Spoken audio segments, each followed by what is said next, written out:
बोले तो गर्मी सता रहल बा ना कि गर्मी से हम परेशान बनी। मिजाज एकदम खराब कर देता गर्मी। का हो जितेंद्र भाई? का अच्छा पिंटू का हो? मैंने बियाह भइल। हाँ बियाह तो हो गई। गौना हो गई? होइए गइल बा। खर्चा उर्चा ना करबो? आज मन पड़ल ह। तो कहिया। अरे गाँव ना बियाह तो कुछ दिन हो न गिल हो। हाँ काहे माने गाँव ना भले कुछ दिन होइए गई। अब बियाह तो पहले ही भइल रहे तब हमार जब बियाह भइल तो कहत रहा कि खर्चा कर तारा के मुर्गा खियनी हो ओकरी दारू चलत रहे दारू पियनी सब करेनी तबो ना हमरा कुछ कइल। ए मर्द ई खर्चा करे वाला आदमी हमें। अरे खर्चा तो हम कर ही जात रहन। हमनी के संग बैठ कतारा खर्चा कौन जा अपने बियाह में दारू मुर्गा सब इनकरा के खेल जाई खियावे वाला आदमी हमें। हमारा के टाइमे ना लागल मेहरारू में फंस गइनी। का मेहरारू में फंस गया? कहली कि जाए तो तेल टाल के ले चलो आधार में कथा कहवाई तो खिया दे। तो अभियो शर्म करके खियाबो एगो दिन बना के। का मोर संगतिया हो गई त ना तू करता जा। का पिंटू भाई इनकर से का बतिले बड़ी झोल झाल आदमी हम बतावा इनकर लइको लगल सन रोड पर दौगे तो भाई खर्चा पानी का करी हम? तो माने हम का तो के खोलता नहीं कि झोल झाल कहता। का एकदम झोल झाल बड़ा हम कोर्ट में सब में खइलो। हम कोर्ट में बियाह कोई नहीं। अरे तो कहनी तो पछ न गइल काज हमर लादा में हमरो ता खइला न तो हमनियो खियाबो। हमनियो खियैबो मान ल कि दोस्त हो के मार दे माने बना घरे नहीं खा खइले माने खाली कहबे करब कि खर्चो पानी करब। खर्चा हो हम ओ दिन कोर्ट में बियाह कोई नहीं तो कहल कि नहीं कोर्ट में बियाह कइले बड़ा चलो चंदन कुछ खियावो तो मर्द चल के पूरा होटले फ्री करा दे हनी आ अपना के बेरी लागत पीछे हटे। कोर्ट में नोट लागल बियाह कर में हमरे के बुर्बक बनावत ल ओसे को तो जल्दी लिखा पड़ी हो जरा कदला। हमारा बियाह में अरे त खियाई नहीं की कहत कि खियाई कहिया माने हमारा बियाह में त माने कोनी कि त जानताड़ी भादो भादवारी न ह तो अगहन आवे द जा नहीं कोनो मतलब भइल जितना बक्सर कराए होटल में भैया माल फ्री करा देनी। ना का चाउर में के खीर बनी मार भचा के हम जार कइले बड़ा जाओ ए मजा नहीं काठा मिल बड़ा का हम जार कइले बड़ा कहले एक बार बियाह हो गइल बा खइबे ना कइला हमनी में खइला ना अपने खइबे खियावे वाला हवानी खियाई हानि। अरे भैया ऐसे मत कह जा काहे बेइज्जत करता ला जा। बेइज्जत के सवाल बाटे। हम तो कई बार कोशिश करनी कि तोनो के खियाई कोई में खा बियाह में जाता पहले ही पात में आगो ही बैठा आगो ही मुंहवे प तारे घरे कोई रहनी तो तार मलकाइन कहतड़ी न कि जुहा के त लाद हमेशा गबड़ाई रहता। तो माने गबड़ाई रहता तो माने हमनी के ना खइना जा। अब कोनी कि जाए त भाई संगतिया हम जब उनका लादे गबड़ा पे खइबे ना करिहन त टेल देन तने आगा बढ़ गई। उनका लाद गबड़ाई रहे हमनी के लाद ना गबड़ाई रहे संगतिया के कराई तो हम लोग के त लाद एही तर हुआर हटे जहां तक कि भोज होता न तो पहले पहुंचल हमार होना ह। आ जाए त ठीक है भाई अब बेइज्जत मत करो जा। अब का करब तो लाजो शर्म कर कुछ कहिया पार्टी देता। अरे इतना दिन ना करे तो कोनो भाभियों के हाथे भाभी के हाथे खीरा मार दे सतुओ सान के पियवा दो का एही में जतिया बच गई तो शरबत तो पियवा दे तो काम चल जाई। चीनियो माठा में घोरवा दो। अच्छा सुनो त भैया बेइज्जत ना कइला जाला केहू के ठीक है बा तो के मन बा तब का करब अब हम खिया देब कहिए के खिया दियो हम। अब सुनो तो हम जिदिया आदमी हई एगो सोच ल जब जब खाए पे रहन दे देला जा वो आइटम हम खियाई तो के जवाब देब के भाग जाए के पड़ी। अब सोच ल जा तारे पीछे हटे वाला नहीं है बुझा ओयो जा हजमोला खा के ठीक बा देखा रात ना का बड़ा गोइल तो हमरो नाम जितेंद्र। अच्छा ठीक है सही बना के खिया ना ध्यान मत चले लो ठीक है सही जब भोजन खिया देम ना तो तुम इतना बड़ा हो गए बचपन से अभी कहीं तुम को आइटम ना मिले। हमनी के राम दे बाबा हजमोला खाता नहीं जाए घरी। हमार रसगुल्ला देख के अगर मुंह में पानी ना जाई तो हमरो मर्द जवानी ना। ठीक है बा देखो तनी जा तू का खियाओ तो ठीक है कोनी जगह होता ना तुम के तत्कालीन इमरजेंसी लागल बाटे भोज खातिर तो चलो तब समय के पार्टी दे देतानी पकड़ हल ना ठीक बा बागा ना त का चा कैंसिल ना करबो कैंसिल ना करो बढ़िया से ले ठीक बता रो देखा जाता शाम के कोनो ढेर बात नहीं पानी से रे तोरो देख लेब कि कितना फारे में बड़ा देख लेब। हां कितना पानी में बड़ा ठीक बा जा हमार पावर तक में तुम के टावर उड़ जाई। ठीक है बा पिंटू भाई चलो हम जतना भोज जा जा तैयारी करो शाम के शाम के खा भोज जाए। हम कोई नहीं ओकरा में केतना जान के ब्लाद 10 दिन तक गबड़ाइले रह एगो गए। बात सुन लो शाम के हमनी के आई ना अगर खाना ना खियैलो तो हमनी के आगे में से हटब जाना एगो बात समझ ली हो अब घरी कुछो कोई रात होई जे बिताई अगना में सटल रहब जे हमनी के चलो अब का करबा जा हम भौजी के आगे लेकिन तुम के प्रेस कइला से हम तैयार बनी ठीक बजा जा शादी याद कर लिया शाम के हम जाते तैयारी करो। सुनो ताड़ू बाप रे बाप का होइल बड़ा परेशान है। अरे मत पूछाई भाई आज बड़ा टेंशन के बात हो गइल बा। टेंशन हां गोली ओने गांव में ना तो कुल बात दो चार गो संगति है मुन्ना के जाने लू अरे उनका के तो बहुत अच्छे से जानते हैं। और एक दूगो बात से कांजाड़ा कहत असन के मर्द तार गावना भइल बियाह कइल कुल का कइल आ हमनी के भोज ना दिहल अब बताबो कि भादो भादवारी में पेटू लोग हम खियाई ना तब बियाह भइल जेठ में। अच्छा तो पूरी खाए खातिर परेशान करता पूरी कहता संगे खियाबो ऐसे हमारा में खइलो अपन में खियाबते नहीं ख तो हम सोचनी कि अच्छा ठीक बटे उनके हम अब अथु ना खियावे के पड़ी पूरी तब का कर बोला दी तो घर में व्यवस्था बाटे हम एक बात बताओ तारा ले हम तो यही सोचता नहीं बतिया कि माने कोनो व्यवस्था होइए नहीं के आखिर ओन पेटून के का खियावल हमनी के खइले बिना इतना दुबरा त रहलो पूछा तारू पता सन कि हमर बियाह में खइलो ओ दोंगा में खइलो तू एको दिन खियावते नहीं कहता घोड़ा तरह सना खूब बोलता सन तो घोड़ा तरह सना तो घरा बोला के पता लगा चला के गिलासिया दे के आ ओन के खाने ना खियावल ठीक उपाय बता देलू देखो हे तक कोई जाई पतल चला के आ गिलास चला दिहल जाई ओकर बाद कॉल तारा के हम चिल्लाइबे पूजा से हई सामान चलावे के बाटे तोरो कह तू कहियो ना कि 5 मिनट देरी बाटे 5 मिनट देरी बा आ वो लोग ऐसे ही भागा दिया जाए हां तो बोलो ठीक सुन चलो का जानता हूं हमके मैटर बा ना याद ठीक होता रहो इंतजार करी आ हम तू जा सुत हवा चलो तारा पंखा के सुत तनो क्यों टेंशन करके कोन भोज थोड़े ना खिया के बा ये तो आवाज दे हमके हां बोलाई आवे तो भोज खइहन जा कपार पे चलो भाजा जितेंद्र जी के खाए जाए करल नु। हां अब शाम के तो डेट रहल चले के ना। हां चले के कोनो जना आइलो ना लेकिन आज तो हमने ना लेके चले के बका जितेंद्र घर हां आ गेलो ए मत आज बड़ा भाग से कॉले बन के अथु करे बात हो तो खेले बन वो से हम मोबाइल नहीं बोले बन तोड़े ने बोले बन हां मत चला ले संगे चलो ओ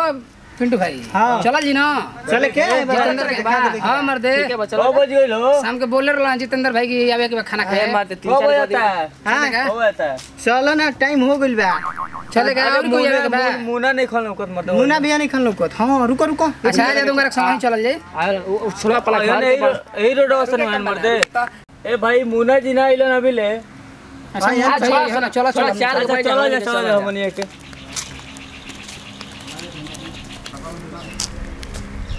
ए मोर दई तक के वाड़ी बन कइले गाड़ी बंद बा अरे खोला ओ ए खोला मते जितेंद्र भाई वाला के बंद के ले जितेंद्र भाई खाए के नाम पर जुट पड़ा जा हां खाए के नाम पर पहले ही जुट जाता जाके बाड़ी बंगा ए खोला हो बता अब मर दई बोला के बाड़ी हां तो वो ऐसा ही करेला बोला के बाड़ी खाए के बेरी ना सही जानत रही खाई के बेरी जितेंद्र भाई खोला मर दे बात नहीं को बात में सब कपार बोला के घर में रहता भीतर ही मर देता नहीं ना जवानी फोन कर देला बड़ा मार ए मर्द केदार आराम से सुत ना तो याद नहीं खे का याद नहीं खे कहले रहा शाम के मतलब घरे खइलन का सवेरे के हेतना उता जरा खाए में तब कहले रहा कि शाम अरे निमंत्रण हम देले बानी बात थोड़े ना कहता नहीं हां तो जिससे बुझा तक उन्हें तो तुम एकदम सही बताओ कौन माने तैयारी बा ना तैयारी बा ना अरे तैयारी नहीं के फोन के हम अंगे देले बानी तो ठीक है बात अंदर बा तब तुम लोग बुझा तक जैसे एकदम पेटू लेके मार केवाड़ी पे हम तो कहनी कि हम कहनी ना कि मार खावा पैसा लगे का तू परियो चलो आओ भैया हो अब मुना ये बाकी व्यवस्था कर देले बड़ा ना हां बैठा हम तो कहीं के केवाड़ी देख के सुत गए भुला गइलो अरे बढ़ के बैठा लगू मार दे कितना फाइल से बिछैले बना अब बैठा देख ले देख ले बाजी लगाओ तो देखिए चौघटन कम करियो हां ये बड़ा पकड़ाई बड़ा देखियो कॉल लवा हो जितेंद्र भाई ए का करे लगलो कमे खया चौघटन थारो की का करे लगलो जितेंद्र भाई अभी मरते तनी घरवे में घुस के घुसिया गइलो छोड़ा छोड़ा बोले ले बड़ त खाना खइबे कइ जाई ऐसे बात नहीं के घरवे में घुसल बड़ा हां तो हमहू एक बार सवेरे से खइले नहीं खी हम भूखे रहे से 4 हजमोला खइनी हो भूखे पेट ना हम नाश्ता कर ले लेबनी तू तो कहत रहा कि हम हजमोला खा के आई रामदेव लोग हजमोला लेके पी ले ले मैंने हां जब ना पॉकेट में एबरा ना एबरा इनकर के सिखा देबे के बाटे बुझाइल ना छोड़े के नहीं खे दबा के खाई के शरबत पी के आइल बानी बड़ा ढेर दिन से छटका रहल हां कंजूसाई त कह के इतना पानी बनी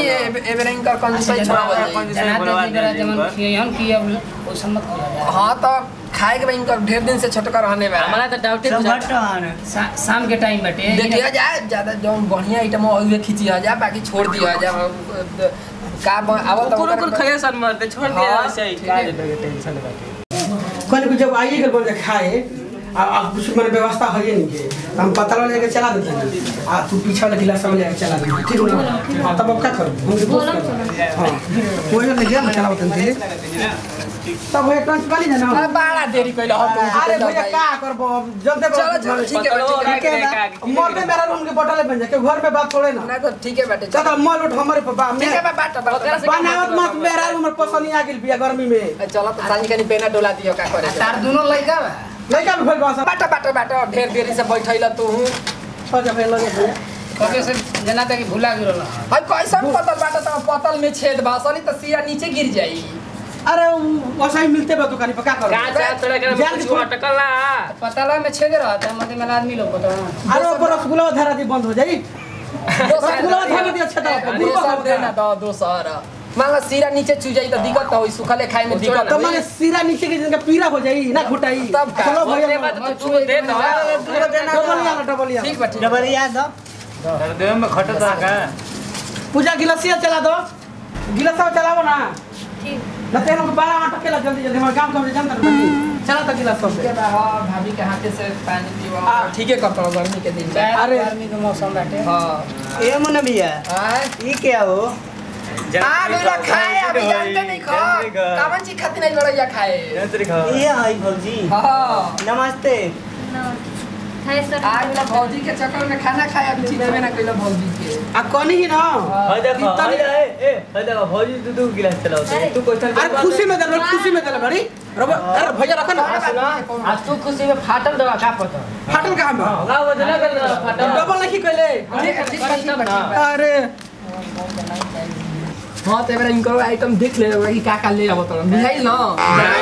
मेरे बेरा धराइल बड़े उतना खुश मत होका जा, अबे आई तब देखिए जाबे त पानी ने देलन हो सारे के देबे ना करस नहीं लेकिन ऐसा बात थोड़े बाटे बैठैले बाना ना ठीक है ना हमार तो सब कंजूस सर पर डाउटे लगता इहो बताए आता तू है गाना में बोला के घर के बेइज्जती करे हन खेले करिया ने एबरा पकड़ाई बन त कुछ हम जनाता हो तो बोलते का हो भैया खाली पतलवे चले हम कि माने कुछ चलइबो ना ना जितेंद्र भाई सुत गइला का हो? का हो अरे का कर लगला भैया ई पतल देख के माछी बिन कतैसन तू अभी अइला ना पतला माछी हलवा पूरी देला आता पतल का अभी कितना देरी बा गांव भर के ए जितेंद्र भाई का हो अरे बाड़ा मार दे लेट कइला का होता अरे लेट में जानते बाड़ो अब तन बस 2 मिनट के देरी बाटे, जानते बड़ा बढ़िया आइटम देरी होला ना। अब 17 को काढ़े के बा तो बर्तन में काढ़ा तारी अच्छा। पानी के मैं आइटम काढ़े तक चलाए में आराम रही। अच्छा तो बस मात्र 2 मिनट 2 मिनट 2 मिनट बस 2 मिनट हो ठीक है अपन अथु करी जा माने माछो छी हाकी जा जल्दी करके खा के ठीक है माछे ना भुलाइ दे ना रसगुल्ला पौरी चूजी सन पहले भुलावले रह जाई ठीक है हां बस 2 मिनट 2 मिनट हो 2 मिनट अरे भाई हमू सोचता कि जल्दी 2 मिनट भाई लेट मत कर तू जा जल्दी जा सरिया बढ़िया जल्दी मत कर 2 मिनट का 4 मिनट मत करेला देखते बड़ पूजा दुआर पे आके आई घरे बैठ गसन खाए खातिर आ कुछ बनल होइए नहीं के सिस्टम तो टेंशन का लेता नहीं ओई तरह 2 मिनट 3 मिनट 5 मिनट कह के बैठे रही ठीक है कहता अब ते वो भी जैसन तो चल जैसन जब चलाइबे ना करब जा तू भाग जीवन तब का हां आगे कुछ बनल होइए नहीं के ठीक बाटे तू एजे रह हम जाते हैं देखो लोग मत अरे 5 मिनट हो गइल अभी 2 मिनट में कहत का खबर नहीं बोल बे तू चला कि 2 मिनट में 5 मिनट तो लोग यही से है देखो हवा गरम में बैठौनी एना जंगलवा खींचता हां तो हवा के तरफ बने तो लोग खींचे बजा मात्र जानता हो हमने का हवा खाए ना पात खाए नहीं ना पूरी मोय हो गइल बा अब तन की चटनिया सलादवा में देरी बा बस 2 मिनट अभी औरी 2 मिनट 2 मिनट माने 2 मिनट एकर बाद औरी 2 मिनट हां औरी 2 मिनट तो मान लगी सलाद बा चटनी बा ए मुन्ना भाई ज्यादा इतना मोटी ले जाता 2 मिनट और और एरा खाइए के चले के एबरा लेकिन खाइए के जाए के बा ना के ना जाके ना एबरा यही जरा के बैंका से साहब के सबेरा ही करनी है ठीक है बाजारिया में से 2-4 के फोल्डिंग वाला ले ले बैठ वही पर सुतबो कर हम सोचा तारी कि तुम लोग हमारे घर से खुश हो के जा इतना खा लो जा कि माने रात भर तो मन नाव ले तक हां तक तो जितेंद्र भोज देले रहो माने आइटम ढेर बा अरे पूछा था वही तो देरी कइले बा मिनट और रुक जाओ छूछे रही तो मान लगी पूरी बुनिया तो कब हम चला दे ठीक बा देखे कम देखे कम ओनी हम बोले गेल मैंने रामदेव बाबा के हजमोल आ वही खाती ठीक है बा ओनी देखे कम बा सरिया कम हमनी का पता या वैसे कोनो दिक्कत नहीं है राम के बाबा का हजमोला ले बड़ा ना तो हम तैयार कर में ए छोड़ जितेंद्र भाई आई आसाराम के चिला है जमा तो उनका कहते बा केला केला ठीक बा तैयार करे कम बा और 2 मिनट रुक जा पूजा एकदम साला जा जगह अड़िया के बड़ रखटल बात से खोइला बिना बुझा था कि लाला माया माइल बाड़ी बताओ कि अब हम कहल ही रही तो तन के लेट माने कि इंतजार ना कर सकल सन उ बियोले बड़सन तो रोज जे जेम न तो कम के पूजा बन के तो हम कहन कि 10 मिनट रुक जइतन ढेर के बनावे के बनावे लेट होई जितेंद्र भाई पूरा हनी के बुझे तो धो के बसन पेटवा हम अरे फुलवरवा कहला बाबा तनी अरे दू गो फुलवरवा खटको बा मिठको बा रसगुल्ला देने सुन के और तो आता हां कि बड़का बड़का चाबे के लिए बेटा जाके फिर जल्दी कह देबे कि 2 मिनट के देरी बा हां तू ये आराम कर हवा खा तारा का चिंता बाटे तब करो बन हमारे साथ हां अच्छा तेरे हम फिर आप लोगों के संभाल देता नहीं बेटा होते तो मुंह बोल बसा रस अथु खातिन फुलावरा खातिन माठा का ठेकाना नहीं के तब पानी में फेंक के खियाई माठा देल बाई घरी मोर दूध खटाल पे जाता है और रसगुल्ला खाते मुंह बोल बा होते होते बोल मांगा ठीक ना जितेंद्र भाई बड़ा लेट भइल हो अरे लेट नहीं के खाना सेट होता बड़ी गर्मी बाटे वो टाइम में काढ़ा था ना जितेंद्र भाई बड़ा देरी भइल हो अरे देरी नहीं खाएगा होता व्यवस्था बड़ा गर्मी बाटे और गर्मी बाना अरे का पागली को हवा खाई जाए काफी गर्मी बा ले पकड़ बारे भाभी इतना सब करते ना माने बताओ अरे ली ना 2 मिनट में हटिया चलो हां भाभी इतना सब करतड़ी अरे ला जा तब खाना के बदले में हवे खा जा ते बड़ा जितेंद्र भाई ला हयो आगु ल जा तोने अभी का खबर बुझाला मतलब यही तरह पूरा घर में नेता घुमा देले बा हां पूरा गांव में आवा जा बैठ जा अब चलले बा पतले चल बैठ जा काम हो जाई बैठे के काम बा चल आओ ए जितेंद्र भाई एक बढ़िया अरे अब पतल दुगो लेवा भाई दुगो औरी आदमी आवा अच्छा तू यहाँ बोल बोल का ठीक है बलिया बैठाओ ना तेरे ले आवता नहीं अरे गांव में नेता देखे बढ़ गइल जा आइए ना ही अभी तन चल गिरे लेट कर दे आगे लेकिन पहुंच जाना का कोई जे बेसन कुल प्रोजन में यही तरह धीरे धीरे चल बैठ जा तेरे पता नहीं सब जा जाना तो बैठ जा अपने साथी संगतिया के बैठे हां साथी संगति रास्ते में का जितेंद्र भाई वाला हां ना तन मुना भैया तन खबरा दे जन अब काल वाला देखा आई लन जल्दी तो हम लोग में लेट काहे हो गेलो अरे कुछ ले रहे ई सब खबराई रहन दे तू जाइबे ना कोई बतिया दिन में पहले से तो खाना भूख लागल ए पूजा चला दो गिलासा बा इहो सब एहन लोग चला दो हमनी कोन जमा ते खा ले लोग बता तो है ना ना अभी तो बैठते बन जा हां हां तो तब समय से बन अरे जाओ परेशान मत होगी जब बनते बटे अच्छा ठीक है रवे खातिर ना सब कुछ पता नहीं के हां ठीक बात ठीक बात भाभी के बड़ा ध्यान बा हां मैंने सरियावल जाता है चलो एहू बहाने भाभियों के देख लेंगे कौन बात बा हां करे उपलक्ष्य में नहीं जा खाए आई बनी जा खाना खाते हैं थोड़ा के लिए कहते खाना खाई ठीक है आधा घंटा ले बैठल बन जाए देखो हमनियो के बैठल यहीं बन जाना पानियो चलन अरे अब का करबो बोला ना तनी तू बोलो